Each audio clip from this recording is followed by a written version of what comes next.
All right, everyone. How are you doing? Welcome to another segment of HR Heretics. We are going to brand something new today. We've been doing this for a while, Nolan, but I think it's time to kind of brand the Dear Abby column here. I'm dating myself for those of you who remember the Dear Abby advice columns, and probably call it Dear Heretics. But we've been getting a lot of questions recently, hypotheticals, real, right? Give me the straight answer. What is this situation? How do you all think about it? And first, want to ask for y'all to keep sending those because they're really, really, really fun and helpful to walk through. You can LinkedIn us. I finally got my act together. Nolan put my website up so you can send me directly a message, kellydragovich.com. But please keep those coming because they're really fun and really helpful. So we're going to kick off the Dear Abby segment here. And here's the question, Nolan. You ready? Yep. Hi, Kelly. I was wondering if I can get your advice. I'm interviewing at a tech company, and some feedback I got from the recruiter is that the hiring manager believes I can do the job at their current size. It's a similar size to the current company I lead, but they're not sure if I can run the HR organization as they grow exponentially, as I have not been the head of HR for a larger company. Although I have worked in larger companies previously, but in an HRBP capacity. Any advice on the differences and what I should consider in scaling and anything I should work on to better position myself for that position and that growth? Okay. All right. So as a former recruiter, I'm going to say something controversial, which is you're talking to the wrong person. And I find that when recruiters deliver that sort of feedback, there's always something underneath the surface that you are missing because you're not actually talking to the person who had the feedback. You're talking to an intermediary. And so I don't know exactly where you're at in this interview process, but one of the things that I like to do just in any sort of business deal is to remove the intermediary. Now, it's not like doing it disrespectfully. It's not like cold shouldering the recruiter, but it is like if you got that piece of feedback and you were rejected, right? Then what I would do is I would actually ping the hiring manager, thank them so much for their time and ask them to jump on a quick call to get more specific feedback. So then you can learn and ask follow-up questions, which is always where the meat is. If you're still in the process, right, then great. Let's figure out a way to talk to the hiring manager and talk about how that feedback, how it's showing up for them. Because then you can arm yourself better. And this is the last piece, and I think this happens to more people than we realize because it happened to one of my friends last week. Which is if you haven't even had a conversation with the hiring manager or the interview panel, and the recruiter is telling you this stuff, the recruiter is basically like, the way to think about them is like the NFL draft. All these people have like these clipboards, and they just have like boxes that they're checking on the list of like what they're looking for and attributes. You know, it turns out in business, that list is entirely fucking made up. We don't actually know what makes a great employee. And so you need to get past that recruiter. That's what needs to happen is you need to get past that recruiter and you need to talk to somebody from the company. And so that's what I would initially say to this question, Kelly. Yeah. It's a great point on the recruiters and nothing against recruiters, right? We love recruiters. Totally. However, sometimes it's not even their fault. You know, things are misrepresented, misunderstood. Certain attributes or criteria get over exaggerated or, you know, less exaggerated. And so they're throwing out like candidates that actually might be great raw talent with amazing aptitude for these roles. So I couldn't agree with you more on talking to the hiring manager because a lot of times situations like this, it's the person and the personality and the aptitude and the mindset. It's not the experience and the titles on a paper. Right? Yep, exactly. The other piece I'll just quickly mention, Kelly, there is, you know, some of these recruiters are so busy right now that they don't actually have time to push back on hiring manager requirements. And, you know, Kelly, you know, I've been in these conversations for years, but hiring manager requirements is always like the dumbest conversation you ever have inside of a company, right? You show up, you show up to the first, you know, we're going to open the rec up. We're going to have like our first open rec meeting. And the hiring manager is like listing like literally like 37 different pieces of criteria that must be true. Totally. And you're like, okay, great. I just did a LinkedIn search and it turns out there's literally 0 people in the world that has like all of the shit that you just asked for. Yeah. And so let's go through that list and let's like take a few things out because that's not going to fly. I actually think just to have empathy for recruiters, just like given everything that's gone on over the last couple of years, they've been impacted Yes. at a disproportional rate as part of these reductions in forces. And so you're talking about a team that is incredibly lean right now.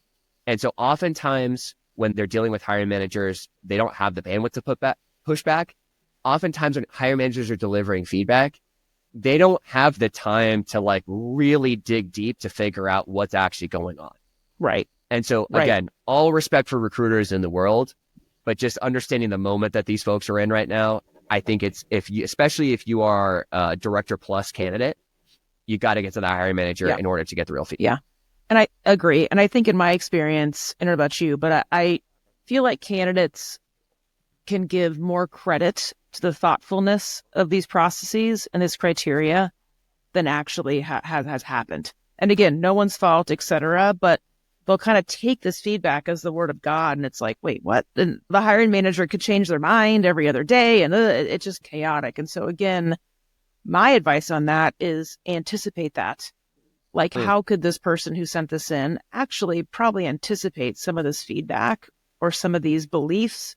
Because this is a quite common one. You know what I mean? And get in front of it with the conversation with that hiring manager in different ways. That's really good feedback, Kelly. I totally agree with you. It's like we all know, if you were to think about your own resume, you all know like what the greatest hits are. Totally. You also know where your gaps are. And I think being able to speak proactively about your gaps and how you're going to manage those and round those out versus just saying like, this is a gap, without a plan to address it. I think that's a really good strategy that I don't think I've seen deployed very often.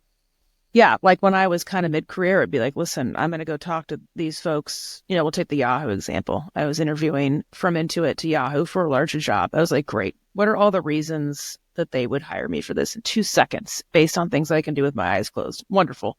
What are some of the potential concerns they'd have based on anything? Number of years of experience, groups you've worked with, sizes, what you've been involved in. Like, just try to poke holes in yourself as much as you can. Use others, use us to help you do that if you need to. But it's really helpful to have that because you might proactively bring up things that the hiring manager or the recruiter didn't even think of, that they might think of later or not, and you've addressed them proactively, which is another win.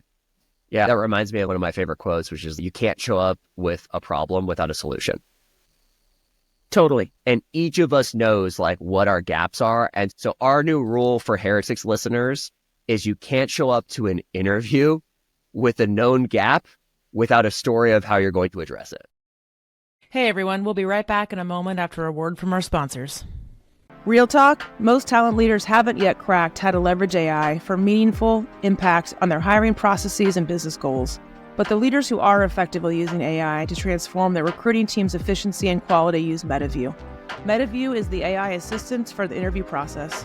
Their AI records and transcribes hiring conversations, like intakes, interviews, and debriefs, then provides perfectly summarized notes of everything that was discussed. That means your people can focus on creating human connections with candidates during calls and save time on the busy work of cleaning up notes after every interview. But it's so much more than just a time saver, because perfect notes means perfect data. For every candidate and every pipeline, hiring teams can make confident, informed decisions, and talent leaders can finally take control of the interview process. Join forward-thinking talent leaders at high-performing organizations like Brex, HelloFresh, and Quora, and check out Metaview. Head over to metaview.ai/heretics to talk to one of Metaview's product experts, or get started for free. You'll be up, running, and AI-enabled in minutes. Yeah. And the last thing I gave advice on this is that in HRBP, kind of in a very influential HRBP role in a larger company is a great role to talk about a CPO role, right? You've basically been in a mini CPO role, if done well, at this larger company. You didn't own the centers of excellence. You didn't own recruiting. You didn't own comp. You didn't own L&D, but presumably you were very active in working with them, if not co-collaborating on work and programs and implementation and all the things. And so you know enough to be dangerous and talk about that, right? So I think a lot of folks, they don't give themselves enough credit for the cross-functional things they do in these larger companies, especially in the HRBP role, which I think is like the COO of this function, and they limit themselves. So it's less about the job you have or have had. It's more about what you did as far as talking about yourself for scale and your aptitude for scale, even if you've never done it, because you might have done it just in a different way. Yeah. It's your ability to explain the narrative.